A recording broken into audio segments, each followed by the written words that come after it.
Okay, here we are. So we are recording. You are with us today. This is the Nonfiction Narrative Discourses Twitch stream. However, it is being recorded and we will stream this later. So basically, the idea is I want to go beyond the bio. We have a bio for you for SIU of who you are and where you're from and why you're here, but I kind of want to go beyond that. So I want to know, where are you from? Why are you here? What excites you about literature, and what projects are you currently working on, if you want to share? All great questions, Holly. Thank you. Where am I from? Literally, I'm from the suburbs of Chicago, which is like none too interesting. Um, I grew up in just like northwest of the city. I think where I'm from in like a more like creative sense, right? Or like aesthetic or academic sense is I come from um like this school of like literary realism, right? So like I write like a lot of like literary fiction or fiction that's sort of based in like is heavily steeped in the psychological. So my first book was like a lot of psychological realism, psychological fiction. um but where I'm going is in a more speculative realm, so I'm thinking that my subsequent books will have more fantastical or surreal elements to them. um so that's a little bit like kind of where I'm going, in addition to where I'm from. Another place I'm from is the Midwest. I haven't really lived outside the Midwest at all in this life. I lived in Louisiana for 1 year. So I've been in Minnesota, Illinois, and Iowa for my entire life, really. I'm very Midwestern. Um, so what did you want to know why I'm here? Yeah, Yeah, why I'm here. If I take here to mean Southern Illinois University, which I will, sure. I'm here because I love the students here. I love you all. This is the best, easily. I feel like this isn't controversial to say now. This is the best group of students I've had in my life, grad and undergrad, just stunningly good students. And I've taught a number of different places and had great students, but this really isn't me blowing smoke. Like I truly love this group of students. That's one reason I'm here. Another reason I'm here is, I love to teach, right? I like to, academia has its struggles, stuff we need to sort out and kind of intersectional issues we need to address within the system. But I love having the ability to just teach for a living and write for a living. And so that's part of why I'm here. And I guess I'm in Southern Illinois because I'm Midwestern. I'm an Illinoisan. So I've been here all my life, as I mentioned. Um, and that's in large part why I'm here. What was the other question? Well, I guess part of me wants to know, so you did your undergrad, is that at the Medill School of Journalism? I did the grad at Medill School of Journalism. Okay. Did my undergrad in Minnesota at Carleton College. Okay. So then, so you did Medill School of Journalism. Is that right Yes. after that you went to Iowa Writers Workshop? So I went to Iowa before the Medill School of Oh, Journalism. okay. Hmm. And what was your experience there like? Because I've heard varying experiences Where, Iowa or at Medill? Iowa. In Iowa, yeah. So Iowa, it was a very sort of serious place. There definitely was that sense of, scarcity and competition, that you get in a lot of like really high octane creative communities. Um, but that's not unique to Iowa alone, right? There's sort of like this sense of kind of wanting to make it, and you get that anywhere in any MFA program. In Iowa, I think was intensified by really being in the middle of the cornfields, and having like nowhere to turn to. So I guess we have that problem here. It's we're also in the middle of nowhere. Um, but I had great instructors, wonderful instructors. I had wonderful peers. I got a lot of really cool work done on my first novel. Um, you know, it's definitely a unique experience. It's unique for everyone who goes. But I had a lot of fun, even though there were still those sort of feelings of like intensity or need to, put yourself out there and like be big, right? And so it's still something that I think a lot of us are striving for, is wanting to kind of make our marks. Um, and again, that's not unique to Iowa, right? That's like everywhere. Um, so that's kind of that my experience there. So at Medill, were you originally hoping to be a journalist? Was that kind of your first plan? So I went to Medill because I wanted to have something to fall back on, because I didn't know what was going to happen with my first novel. But I also really, really, really wanted to do like long form literary nonfiction, long form journalism, which is what I offer a class in that here at SIU. It's called the New Journalism. So it's basically this kind of um, reformulation or exploration, not reformulation, this exploration of the like post-Diddy and post-Wolf kind of group of like maybe millennial or Gen X journalists who are trying to write this like longer, these essays, this longer nonfiction. So we read Kiri Howley, right? We read Jeannie Vanasco. We read Rachel Kadziganza, a lot of these like nonfiction writers who are doing reporting in addition to doing this sort of like very elegant essay writing. Obviously, Leslie Jameson is like another big one too. I had to like remember her name on my bookshelf. So all women. I mean, we read like all kinds of writers, right? But some of the big ones I'm mentioning are all women, which is exciting too. Um, and Yeah, so that's kind of what I wanted to explore more in my career, and I do write a lot of nonfiction in that vein. I write the personal essays, I write profiles, I write experiential stuff. I went and reported on the Georgia runoffs, and I did this big piece. Like we went to a Trump rally. It was wild. Like it was like really intense kind of reporting. And I was just in love. Like I just had so much fun, not with the Trump rally, but like with the experience of reporting, and writing. So that's kind of what my deal was for, is to get more experience with that. Um, I wish it hadn't been so expensive, but it was a good experience to kind of do some learning. Yeah. So it seems like, because I read several of your articles, so a lot of your articles tend to be nonfiction and Right. more reporting. Do you have any plans to write longer form nonfiction, or is that just not something that interests you? I do. Yeah, I would really, part of my kind of long term plan is to write like a book of nonfiction. And have like I always really liked John Krakauer. That's the Into the Wild and Under the Banner of Heaven guy. And I really liked like his reporting, his books. I remember reading Under the Banner of Heaven when I was kind of young and really being taken with it. Um, Obviously, right, like a collection of essays. I read the Slouching Towards Bethlehem on the White Album, and everyone falls in love with Joan Didion, even though she can be a problematic fave. But that's like that kind of stuff. I always dreamed of having like a book of essays, or having like a going and pitching um, some kind of longer form nonfiction project, and being able to write it. Definitely a goal of mine. In addition to all the fiction, yeah. So, how do you personally approach writing fiction versus writing nonfiction? Do you have a different approach?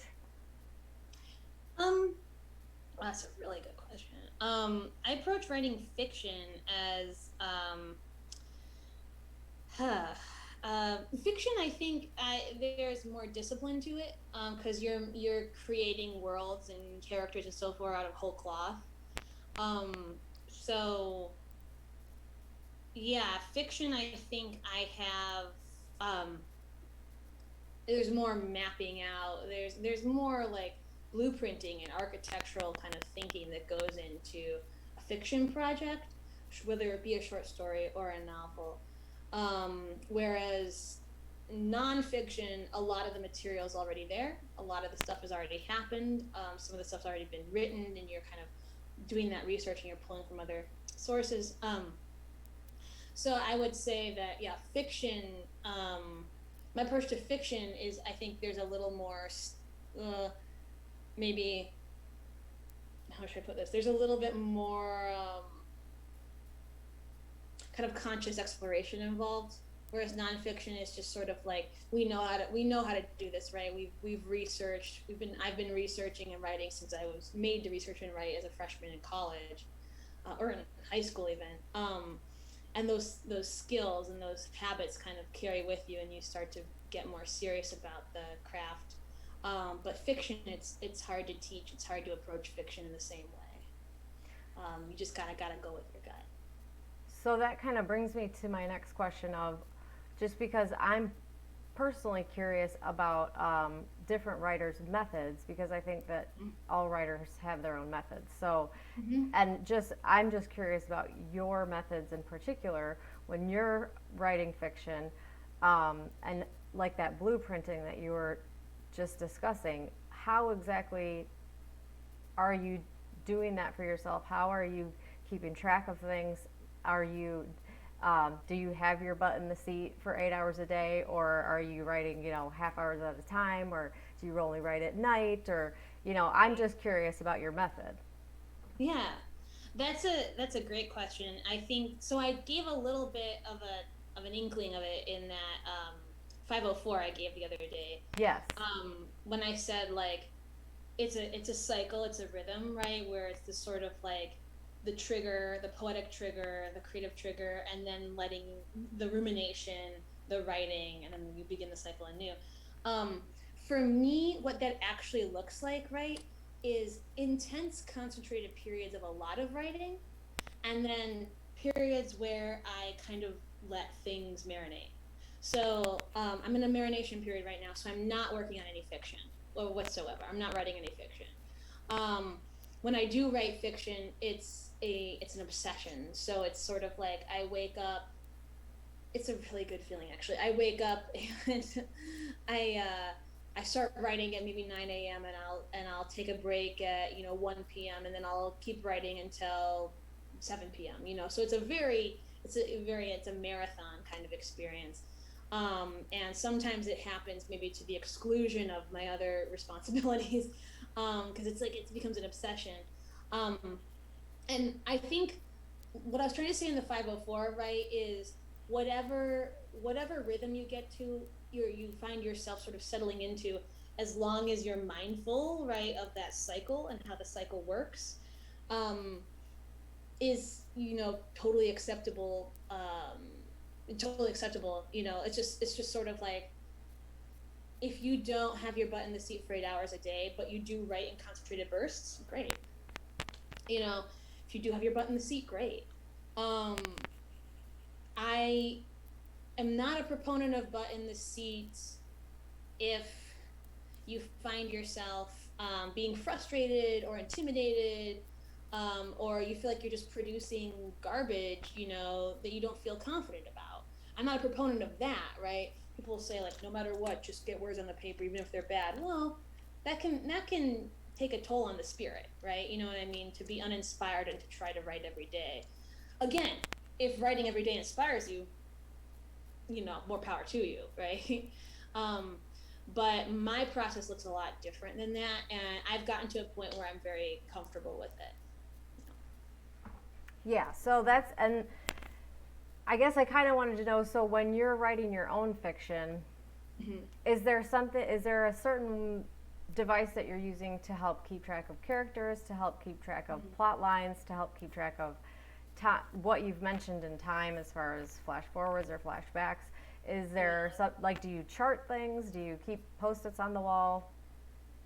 Yeah, I keep Postits on the wall. Do you really? That's exactly what I do. Yeah, I keep Postits all over my desk. It's a messy process. It's very messy. Um, it's as things come up, right, and I want to remember things that are happening in my novel, I'll jot it down on a post-it and put it somewhere on my desk. Um, as things arise. As as for sort of like keeping track of the scope and the structure and the overall arc of the thing, um, that I kind of let I'm a little bit slipshod in this sort of like let things unfold and just sort of try to keep up. Um, like it can be very disorganized. Well, here, to be honest, what I'll do is I'll write an entire first draft, a novel length first draft. This is what I did for my last novel. I wrote an entire first draft.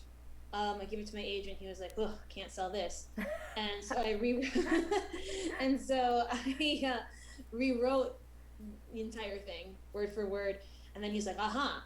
And then we started doing the revisions to get it to where it needed to go. So it's a marathon. It's a lot of writing, but when you kind of realize that your first draft will need to be rewritten quite significantly, that can actually be freeing, because then you can make all sorts of mistakes and confuse all sorts of plot lines and leave all sorts of stuff out that you can then go back to, make note of, and kind of fix in that second draft. Sure. So, as far as what inspires you through literature, what were you reading that kind of got you to thinking, oh, maybe I want to be a writer. Maybe I actually want to do this. Oh yeah.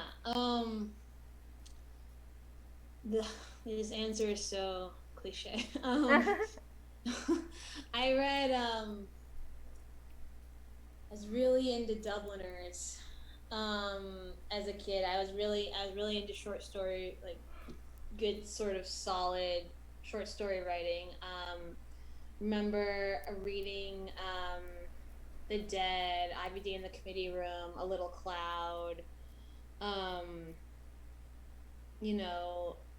Stories that are just sort of like these these kind of like observations of like very very very normal, just like quotidian experience, right? And like I don't think Joyce does much to sort of Joyce is like the grandfather of the epiphany, right? But he was keeping everything like on the characters' terms, and he wasn't like forcing the characters to kind of I don't know, like be large and be formidable in ways they weren't, right? So he meets Gabriel on Gabriel's terms, and he meets like in Ulysses, he meets Leopold Bloom on Leopold Bloom's terms, and the complexity and the kind of obscurity, and the a lot of people dismiss as obnoxious or like like I don't know, willfully erudite and kind of frustrating. That is all in the language. That's not in the character. It's sort of like the character's mind. So this is where like I developed my love of psychological realism, because I was just like, well, Joyce takes a normal person, like a very sort of like simple, like middle class guy like Leopold Bloom, and picks the guy's consciousness apart and doesn't turn him into sort of like a mythological figure. Well, it kind of does with Stephen Dedalus, but doesn't turn the guy into a mythological figure. Just like gives us sort of his brain on a platter, and the not needing to be larger than life, being able to just be a human being whose complexity is revealed by language, right? And by this kind of exploration, this play, this formal, this engagement with the form that's actually really sort of challenging and unique.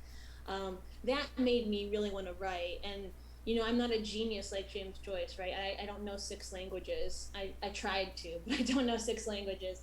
and I don't, I don't know the whole of Shakespeare and the whole of mythology, but it was certainly inspiring for me. And then I think I just read a lot of different like English language short story writers. Like I read Flannery O'Connor. Um, I read like Tobias Wolff. I read James Baldwin. Uh, I read Leslie Marmon Silko. I read, her longer stuff. I read like Ceremony, which is like a short long novel. Um, a long novella that is a short novel. I don't know what I'm trying to say. Um, so like yeah, I read a lot of like English language stuff, but if I had to like put like my finger on the one thing that really sort of tipped the scales, it was definitely Dubliners, and then later on it was Ulysses. Okay. And so that's kind of that psychological thing that Joyce did. That's something that you're trying to capture in your own writing. Less so now. So I've kind of made this move. My first novel was very much like an exercise in psychological realism and that sort of like delving into the consciousness of the character, while maintaining the character's kind of like normalcy, and daily routine. Um, and I wanted, yeah, I wanted to like explore what makes people exceptional without making them actually exceptional. Um, so yeah, so that's kind of what I was like going about doing. Um, but in my second novel, things became, rather plotty. Um, and I really wrote it to be adapted. And I am thinking I'll write some novels to be adapted because I'm very interested in kind of, cinematic adaptation. And so things got like a bit quicker, a bit less exploratory. I have like a first person narrator who's like very funny, very sad. Like we do get a glimpse inside his mind, a very intense, like 300-page glimpse inside his mind, but it's less this kind of like implosion of the everyday and more a kind of vehicle to carry a very, like humorous and kind of wild plot. So that kind of brings me to one of my other questions is about digital media or digital translations of your own work. So Mm-hmm. now, the novel that you're working on now, is that your second or your third? So I finished a novel and a collection of short stories, and I've since sold those two. Oh, okay. Congratulations. So thank you. So the next thing I'll work on is my third novel, and which would be my fourth book. Okay. Yeah, So with any of your novels, did you do any digital media for those or digital translations? that's a good question. For my own novels, no, I didn't translate the novel itself, but I did sort of pull from like digital sources and have, like I would get inspired by like a podcast, right? So my second novel is about con artistry, and I would listen to, of course I can't remember the name of it. I wonder if it was called The American Dream. But I listened to like a podcast about MLMs, right, and Ponzi schemes, and that really inspired me. I saw a documentary about Nexium, the cult Nexium, and kind of the atrocities that were committed in that cult, and that kind of got me thinking. So it was other media certainly inspired me, but I wasn't translating my own media. The translation that I hope to have happen is to the screen. Um, there's a lot of stuff that I do that's kind of like originates in the digital realm. Like I've done like a comedy podcast. I've done, I did a collaboration with my colleague Jane Needham in MICMA, and we did this kind of Words for Sound project where my undergraduate fiction students wrote a story, and his sound students converted that to, like a podcast.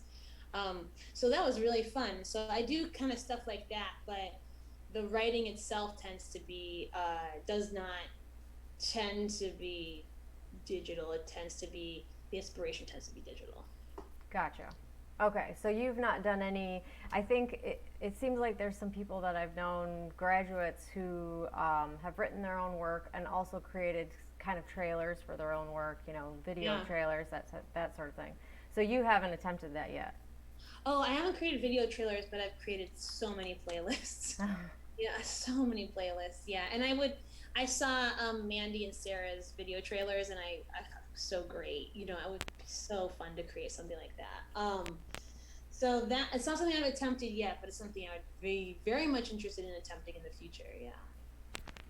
And we talked about this the other day in class, but I was also wondering if there's any, because this will eventually be streamed to Twitch, and Twitch tends to lend itself towards gaming. I am not a gamer. However, I like to know from other people, are there games that you play, especially games that are more narrative focused, Oh that, yeah. that you've enjoyed? Definitely. So this right came up in class yesterday.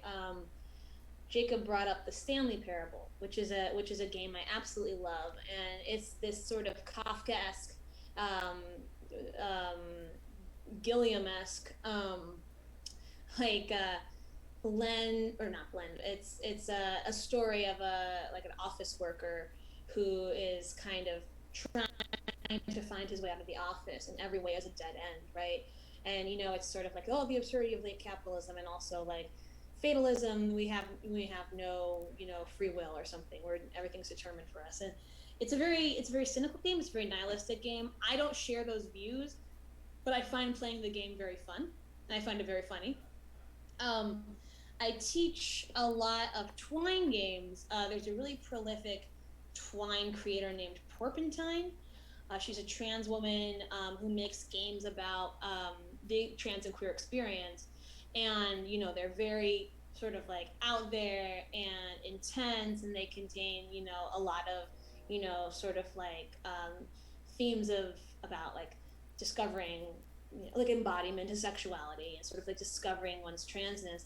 And I really, really love those games. I think we're going to read I think we have read. You weren't in that class. We're going to read. My undergrads are going to read Sapphic Scaphism, or Vesp. It's called Vesp, and it's like one of her bigger games. It's sort of a novella-length game. So I really like those games. I like the kind of wordy Twine games. I'm not a gamer either, but I really, if you put words in and you make a story of it, I'll totally play it. Nice. Well, I think there's going to be some people out there that'll be hitting you up for playing their games then. Oh, I love that. That'd be So, so fun. my other question is, as far as teaching in the future, are you able to kind of pick the type of class that you want to teach, or is there needs within the department where they say we need you to teach XYZ, or what do you want to teach? So, like, do you already have plans of what the next few semesters ahead of you, which classes you will be teaching then? You know, we kind of learn of our assignments semester to semester. So it is often what the department needs, but sometimes, not sometimes, like I'll teach what the department needs, right? I'll teach the 119 to the 381, and the grad seminar, right? The grad workshop. But I like to put spins on the class that I can, so like I'm teaching modalities of fiction for you all. Um, and I'll get a 493, right, a special topics class that I can offer for grads and undergrads. And this semester it's queering the narrative. So it's just stories of queer narratives. Or stories of queer narratives. It's just exploring queer narratives and kind of writing our own, and, figuring out what it means to kind of queer fiction, or, queer poetry, nonfiction. So I have like classes that I would love to teach that are sort of planned out, um, but not that far in advance. Do you know what I mean? Yeah. I'm kind of like, oh, I'd love to teach this 493, but I'll wait and maybe offer it in the fall of 2022. As opposed to like You know what I mean? It can't always be like, I want to teach this, and then I get assigned it the next semester. Gotcha. Okay. Yeah. So, what do you find the most difficult about teaching? I mean, I'm sure there's a lot of things, and that's kind of subjective also. And we don't necessarily have to get into like departmental things, but just as far as teaching students the mechanics of fiction, the mechanics of digital media, what do you find difficult about that? Um, Gosh, honestly, with this group of students, very little. The people I've been teaching, the students I've been teaching, really sharp, really smart. Again, not blowing smoke. Like it's just like I've had no trouble introducing, digital media into the classroom. I've had no trouble getting people to read, getting people to write. Um, the hardest thing, right, with undergrads, make sure they're paying attention. People will wander off, attention wise. Um, I think with grads, it's helping people like find confidence, and choose a project to stay with it, and not kind of hop around among different projects, and neglect their thesis. So it's sort of staying on track. In both cases, it's staying on track, except in one case, it's sort of in the class itself. In the other case, it's like with the writing. That makes sense. So, in that vein, I guess I also have a question. So, when you're in the midst of writing a novel, are you also producing those kind of like personal essays, submissions for online magazines, or are you do you separate the two, or are those happening at the same time? Oh, that's a great question. Often, when the inspiration hits, it's everything. So it's nonfiction and fiction.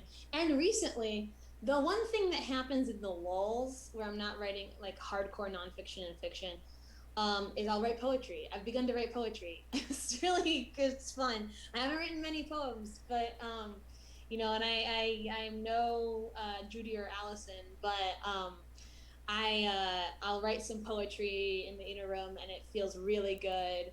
And it's kind of, because it's not my area of expertise, I can be the most playful with it, and have the most fun with words, and syntax. And so that's really the break I take. I take a break with poetry, but when I'm writing fiction, yeah, I'm writing nonfiction. I'm writing nonfiction to kind of cool off from the fiction because my head will be sort of buzzing, and so I want to cool off a little bit. Yeah. And the question I had about there's a series of articles that you wrote. It seems like for McSweeney's, I think, the Dispatches Yeah. series. So how does a series work? When you have an idea and you're submitting to an article or to an online publication, are you submitting and saying, I have multiples of these and I want to submit more than one? Or is the publication saying to you, oh, we like this, can you give us more of this? Like, how did that serial type article work for you? Oh yeah, the serialization of that. Oof, how did that work? Oh well, McSweeney's, McSweeney's. That was something. It was a column contest. So you entered the contest, and it was understood that you would write columns. You know what I mean? So you would write like every month you would write a new essay to kind of go along with your column, and that is something that Catapult does. They've got columns. McSweeney's, I think, still does. I'm not sure. I think they've got a new editor in chief. But that's not customary, right? Typically, what you do is you submit an essay, and that's what you're publishing, and it's a one instance of an essay. And then if you have a relationship with the editor, you can publish a subsequent essay. But it is rare that you will end up writing a column, unless it's sort of previously stated that like people need multiples, of kind of what you're writing. Then that's something you could certainly explore. Got it. Okay, so I think we can talk about your any new projects that you're working on. You've touched on it a little bit. Is there anything that you want to let people know to be on the lookout for as far as your upcoming projects? Oh gosh, yeah. So I've been in a bit of a lull because I got top surgery. Yay! And that took a lot of time. And so looking ahead, I think I have two novels planned out, two novels that I want to write. One that's a little bit fuzzier than the other. The fuzzy one is like a straight up comic novel. So Confidence, which is I have already sold, is a comic novel as well. So I'm moving in that adaptation territory is also very comic territory. So I want to have like a really funny novel as my fourth book slash third novel. Then the fifth book I think would be a little more. I think it's like a meditation on like the apocalypse and also addiction in the midst of the apocalypse, and so that is more of like a serious kind of like opus, like something I'm going to pour everything into. Um, and then I definitely want to write an essay on my top surgery. I am still recovering, so I haven't really been able to think about it a lot. But when my brain gets in a more productive space, because it's still kind of cooling off from having sold like written and sold two books. Um, so when my brain gets back into that generative creative space, then I think I'm gonna want to put out an essay and work on those two books. Okay, so are there release dates set for the books that you've sold or not yet? Oh yeah, for the books I sold, yes. So the book, the Confidence, the Con Men book, is gonna come out in 2023, early 2023. I can't believe how long I have to wait. Can't believe it. Um, Maybe late 2022, but probably early 2023. And the short story collection will come out in 2024, but we're not sure when. And in addition, that'll be the paperback release of Confidence. So one, the story collection is going to be a paperback. The first publication of Confidence will be a hardcover. So it'll be hardcover, paperback over the course of 2 years. Again, I wish it was happening next year. Sure. But you know, nothing good in life comes without waiting. I feel like so. Some things do, but that's what we're looking at. Okay, well, um, good luck for those releases. Hopefully, we'll be hearing more about that. I want to say thank you very much for doing this with me. You are the first, so fingers crossed we'll be able to keep doing this. Yeah. But yeah, I definitely appreciate it. This has been nice. It's been a lot of good information, and I did want to say thank you for the last 504 class that we had. There was a lot of good information in that as well as far as article writing and submitting and that sort of process. So thank you very much. And thank you, Holly. This is great. I'm glad I could be of help. well, yeah, like I said, we're gonna keep trying at it. I've got another interview scheduled with Allison Joseph, so that'll be happening soon. And then I will let you know once the streams go out and that all that stuff gets kind of ironed out. We'll go from there and work on it and build from there. Cool. Well, sounds good. That's it for me. So thanks again, and I'm sure we'll be seeing each other around. And if there's any other questions, I was gonna say we will see each other on Tuesday. For sure. And are you okay with if anyone has any questions about future upcoming classes? Are you okay with people reaching out to your SIU email? Yeah, for sure. I will try to find out what I'm teaching in the spring, because I actually might offer the nonfiction seminar again. Okay. But we'll see. I don't know if I'll be able to offer it or not. Okay. Well, fingers crossed then. Fingers crossed. Thank you very much. Have a good rest of your evening, and we will talk soon. Yes. Bye, Holly. Bye.